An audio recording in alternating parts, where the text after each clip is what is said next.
And a big one, spooky sight. Let's get all of those characters into the inkwell, please. Be gone, doggies, get home. And I really like spooky sight as opposed to a card like Inquires here because dogs doesn't have a chance to come back. Did you catch it? Because I did not while watching this match live. In the third round of the Disney Lorcana Challenge in Richmond, a 2,000 player event, this player adds a card from their inkwell into their hand. This card is not supposed to be in their hand, and they did it right under the noses of 3 judges and 2,000 live viewers on Twitch. This wasn't spotted by the judges in the moment, and the match continues. Usually I'm watching everything my opponent's doing, but I felt more relaxed in the feature match because I was like, okay, we've got 2 commentators watching, we've got 3 judges watching the match, we've got even spectators. So I'm like, okay, I don't even need to watch it, I just need to focus on my game more. And I thought I was playing really well in that match. And it got to a point where I'm like, when I lost, I was like, how did I lose this game? Like, there's just no way. Despite the match reaching a conclusion, an investigation was launched. So let's rewind the game and take a deeper look at this incident. In Disney Lorcana, once per turn, players can add a card from their hand into their inkwell. The inkwell is the cards that you use to pay the costs for all of your other cards.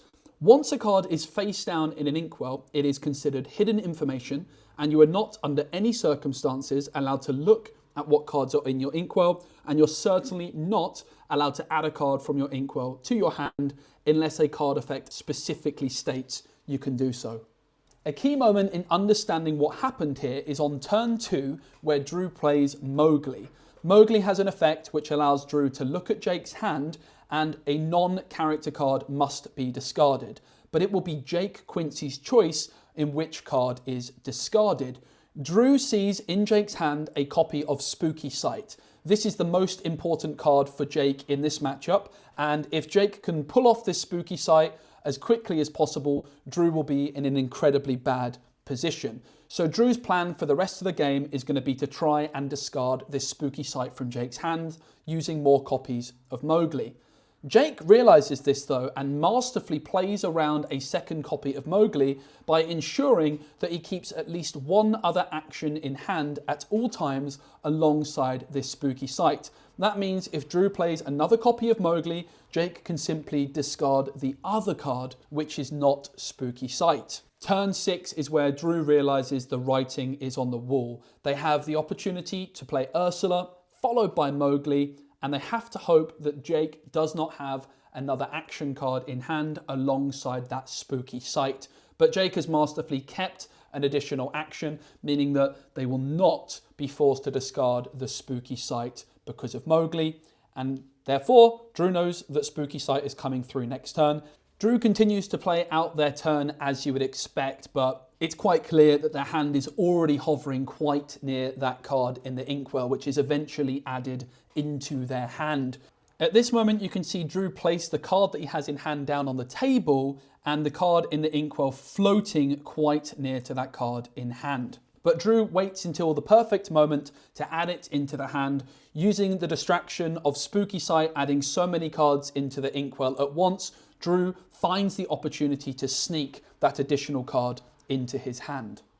What makes this situation even more unbelievable is that Drew, despite adding this additional card into their hand, is still in a totally losing position unless the top deck gods are on their side, and in this moment they certainly were. Drew draws the exact card they need to stay in the game, which is the 5-cost Lady, allowing them to make use of all of that extra ink which Jake gave them with Spooky Sight, and to refill the board as quickly as they can. The game continues and Drew barely crosses the finish line. The one additional card which Drew added into their hand, this Ursula Deceiver character, while it's not the most impressive character, it was the difference between a win or a loss. This one additional character that Drew had on board meant that Jake just couldn't quite stop Drew from crossing that finish line by the finest of margins. And I felt like the way I played that game was like, I could never lose this. Mm-hmm. And then, especially with the cards I had, and I lost, and I couldn't believe it. And I left so puzzled. Like, how did I lose that? And now it makes all sense. Card Market is the biggest online marketplace for trading card games in Europe, and they sponsor this channel. Yeah, I mean, I was watching it live and I didn't catch a single thing. Like, I didn't notice that it happened at all. It was very, very sneaky what happened, wasn't it? Sure. Yeah, yeah, really sneaky as well. Because I even said to him, I was like, man, if you didn't draw Lady 5 at the right points in game 2 and 3, you would have lost. And he was like, yeah, I just got really lucky.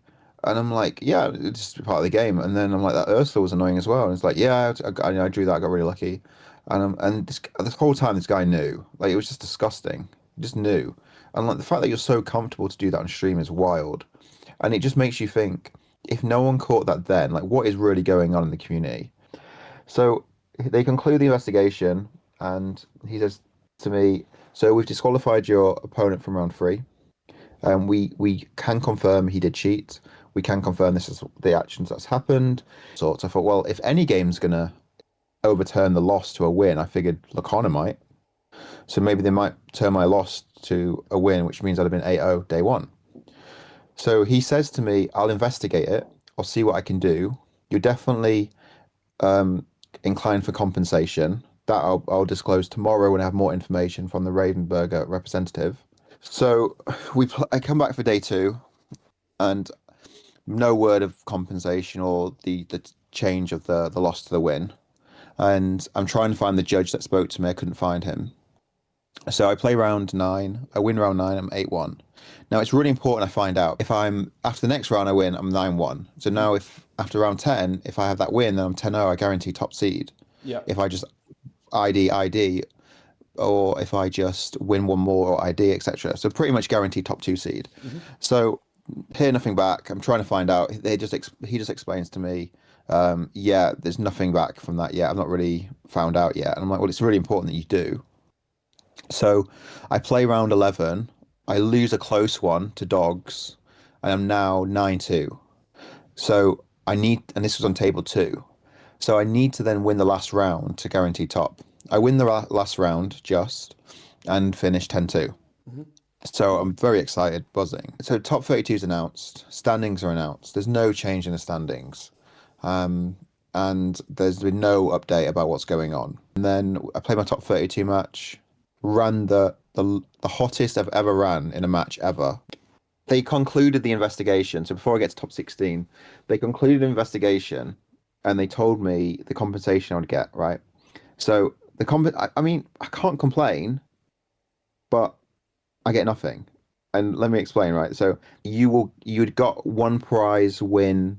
You'd got the prizes, one prize win above what you ended on, excluding the invite or golden Mickey. So if I lost the bubble match, they would have given me an Elsa still on top of the Simba. Yeah. So if I didn't make top 32, they would have given me an Elsa as well as a Simba. If I lost my top 32 match, they would have still given me an Elsa playmat. Yeah. Which, I mean, I think that's really nice of them. And then because I lost my top 16 match, they couldn't give me the golden Mickey. Completely understandable. I can't expect them to give me a golden Mickey because they need to designate 8 for each challenge, and they've obviously got a roadmap for how they want to distribute these 500 Mickeys. I mean, but at that point, maybe they just give me an extra Elsa or something, you know? Obviously not worth anywhere near a golden Mickey. But then again, it is what it is. Like, that's what one of my friends suggested. It's like, why don't you just ask for an Elsa? And I'm like, well, how can I? Sure. Like, how can I, you know? Like, I got knocked out. That's it. It is what it is. And in top 16, a lot of things went on. Yeah, let me set the scene for everyone, because I've not really spoke about this. My friends know what's gone on. A few people know what's gone on. The organizer knows what's gone on. We need to pause for a second before we proceed any further. The next part of the video is something I've been really struggling with trying to decide how to cover as responsibly as I can. It's so important for me to give Jake a voice and for Jake to be able to tell his whole story of his tournament weekend, particularly his experience playing on stream.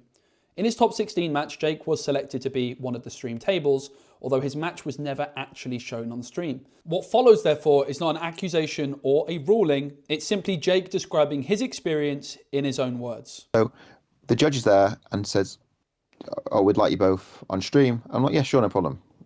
You know, I like going on stream. I don't mind it. It is what it is. I'm not going to say no to it. He starts saying no in every way he could. He's like, "No, I don't want to go on stream." They said he had to stream. They started showing him the policy. Then the sleeves weren't the standard of what they wanted. He's adamant he doesn't want to change the sleeves, and I'm just like, well, this is a bit weird. Like, he doesn't want to go on stream. He doesn't want to change the sleeves. He's not happy with the policy. He's fighting every way. So I'm like, fine, he's ill, and I'm just like, and he's even said to me, I'd appreciate if you, because I'm ill, etc. You don't need to cut my deck, etc. You can ask the judge to do it, or I'm not going to touch your deck. I'll get the judge to cut your deck, and I'll just say what piles I want it in. I just said to him, look, you're ill. I mean, if you're really ill, really you shouldn't be here. But however, though, you can touch my deck, no problem, because if you're ill, I'm going to get it in it regardless. You might as well just shuffle it how you want to shuffle it. Mm-hmm. And then he said to me, he was trying to convince me not to shuffle his deck or touch his deck because he's ill. And I don't know if that worked on other people, but I'm like, I'm just going to get ill. I'll take the hit. Mm-hmm. There's no way I'm risking this guy not having a randomized deck for his benefit in a top 16 match for a Golden Mickey. It's just not happening. And we're playing for a lot more than that as well. The winner goes to Worlds. We get there, and he's now forced to play. He's like, well, they basically say to him, if you don't play, you forfeit the match. Mm-hmm. So he plays, they take the deck, they re-sleeve his sleeves into Ursula Singer sleeves. Mm-hmm. And I shuffle his deck, we play. Now he starts coughing at the start of every turn he has throughout the whole match, with his mouth open directly in my face. And I say to him, can you stop coughing? Can you please cover your mouth, or at least wear a mask or do something differently? And he's like, yeah, sure, no problem. Yeah, sorry. Then the next turn he does it again. I'm like, can you stop that? And then the next turn he does it again. So he's definitely doing it deliberately to distract me, and set the scene that he's ill. And he probably wasn't even ill. That's just the thing. Because imagine that. Imagine convincing your opponent you're ill to not shuffle the deck, and also imagine convincing your opponent you're ill so you then get distracted because you don't want to get ill yourself. Because it's human nature. You're trying to avoid catching germs, right? Or like, etc., etc. So he's done this like 5 times now. I keep saying to him, can you please just stop coughing or cough away, or just cover your mouth? No judge at one point at all intervened. They just let this guy kept doing it. And I'm pretty sure there's a policy where you just can't do that. Like, trying to get someone ill, like coughing in their face, is just disgusting. It's just not, just poor etiquette and just like terrible manners. But also, like, are we really trying to promote this on a stream game? You want people to actually just do this in tournaments. But the judges didn't think outside the box or think about the bigger picture, that a bigger audience is going to be seeing this match and now believe this is fine for the game. So he's been doing this frequently. During the match, he shortcutted every play he could possibly do. This guy played very, very fast. He literally just goes, he'll always start the turn with questing, and then he'll play multiple actions at the same time. He'll do multiple things at the same time. One thing that really annoyed me that he did, which probably cost me game 2, he went pay 2, played Scrooge, the one that you can draw and discard at the 0/2 that returns to its hand when it's challenged. Mm-hmm. So he pays 2, plays Scrooge. He draws 1. He pays 2 and puts Show Me More into his discard. Mm-hmm. He does this so quick that I think he's played Show Me More. Yeah. Because he's paid 2 and played it simultaneously, literally at the same time. Yeah. So I pick up the first card, and he's like, Judge, he's drew a card. And I'm just like, you just paid 2 to play Show Me More. And he's like, I'm resolving Scrooge. And I'm like, but why would you pay 2 if you're resolving Scrooge? And he's like, that's how I play. And I'm like, can you just slow down? Stop shortcutting. You need to slow down so myself and the judges can catch everything. And then he's like, no, I'll play the game damn well as I please. And I'm just like, hello, like, what are we doing?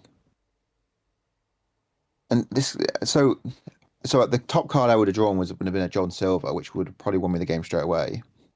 But now the judge is like, we need to randomize the deck. And I say to them, I get that's a rule, but there's literally no interaction. between me and drawing the next card next turn. And he's like, yeah, but it's the rules. I'm like, okay, well, why is he allowed to do that? He hasn't why is he paying 2 and putting a card into his discard like he's playing it? Like that's not how the game should be played. So he got no warning, nothing. I got a warning, and the deck was shuffled. The game continued. One thing definitely that he did though is he changed the deck list mid-tournament. And Alphos can confirm that. So between me and Alphos played him round 9, I believe, or round 10. Yeah. And he had a different deck list to when I played him in top 16. So he had different one drops in the match against Alphos to me. And he had, I'm not sure if he had anything else different, but apparently the judges caught it for when he was deck checked and started top 32. They made him change it. But how do we know? Like, it's just, I'm still annoyed at the end of the match. So I go to speak to the TO. Okay. So I'm not really sure her name, but shout out to her though. She was great. So I explained to her that I've never felt so annoyed, uncomfortable, and felt less trusting of a game after leaving 2 matches I played this weekend out of the 14 I've played total. And both matches, by the way, happened to be on your stream. The other matches I played, I left fine. And she was like, what do you mean? I was like, the round 3 match. She's like, well, I actually investigated that. I know I disqualified him. And we literally had the camera speed on 0.25 just to catch him. I'm like, okay, well, I'm really glad you did catch it, etc. But then the top 16, she said, well, what happened? So I explained what happened to her. So there's many red flags he gave off in many ways, like going off, like saying he didn't want to be on stream, saying he didn't want the sleeves changed, saying he basically didn't want me to shuffle his deck, and just like loads of it just built up. And I'm just like, well, no, I'm definitely shuffling your deck. Like, there's just no doubt about it. His suggestion was like, just tell me what piles to cut it in. I'm like, we're not doing that. Like, this is not happening. Yeah. So after speaking to her, she said she'll issue him a penalty based on what's happened. She'll reconfirm it with everyone. I'm like, great. They have him on a side for an hour, about an hour near the main stage, investigating everything. I'm not sure if they actually looked at all the footage from the top 16 match, but it's just everything. Like he, even game 2, between every turn, he was just coughing in my face. Like, it was just disgusting. And yeah, so that was that. I'm not sure if they concluded their investigation. They let him play his top 8 match. He lost to Rob. Lost top 8. The other problem, I think, Jake, with this whole situation is that we know from you that there was the player on day 1 disqualified. On stream, there was obviously no mention of this. Ravensburger won't comment on that publicly because that's not how they do these things. We all talk about what a great community Disney Lorcana is, and we really need to just make sure that we don't let a few people ruin that. And I think just harsher rules need to be centered to that. I will say, like, the community is very nice. Like, the community is very, very different to other games, and it's nice to see. But then again, I got to hold my hands up as well, because it's really on me. I should have caught it. I should have spotted it. And sometimes you just can't catch everything. Like, I'm an experienced player in card games. I've played games all my life, and I've caught a lot of people do a lot of things, and I always call it out because I hate that sort of behavior. I just want to play a fair game, and I just didn't catch it. And it shocked me, actually, but yeah. So end of the day, it is my fault. I have to own up to it that I didn't catch that, and I can't really put all the blame on the judges. However, it just, at the time, I was very annoyed that no one caught it. And then again, really, I should be putting the blame on me. Good on you, mate. Like, what a great run that is. Like, my goodness, getting cheated against on stream to lose a game and then still making it all the way to the top 16, like, regardless of what happened there, that is an unbelievable run. So I'm super happy for you. And I know you've been putting a lot of work in, and I'm glad to see you get the results, and definitely going to be rooting for you in North American Championships. Appreciate that. I'm not there yet in terms of like my skill level. I'm still learning. Hong Kong next week. I'm excited, so that'll be good. But yeah, American Nats, that'll be fun. Hopefully I get the Euros invite as well. That'll be really cool to play in. Yeah, all right, cool. Cheers. That was Jake Quincy. And just to finalize this video, I think it's very clear that we need a judge program in Disney Lorcana as quickly as possible. I do also want to point out, for the sake of transparency, that Jake Quincy is someone that I know personally. He's not my best friend or anything like that, but he's someone that I've played with locals in London in the past, and he is someone that I would consider a friend. I've tried to be as unbiased as I possibly can, but I felt that's important to just include as a footnote here. I felt it was so important to include information about what happened in the top 16 game from Jake's perspective to give you the full picture. This was not to start a witch hunt in any way, shape or form. It is rather just, you can see as the audience that a player with a strong competitive history in other trading card games has come to a Disney Lorcana challenge, they've played on stream twice, and they've had 2 extremely negative experiences. And I think that is such a shame. Thanks so much for watching. Thank you again to Card Market for sponsoring the video. Card Market has the biggest online marketplace for trading card games in Europe, which includes Disney Lorcana.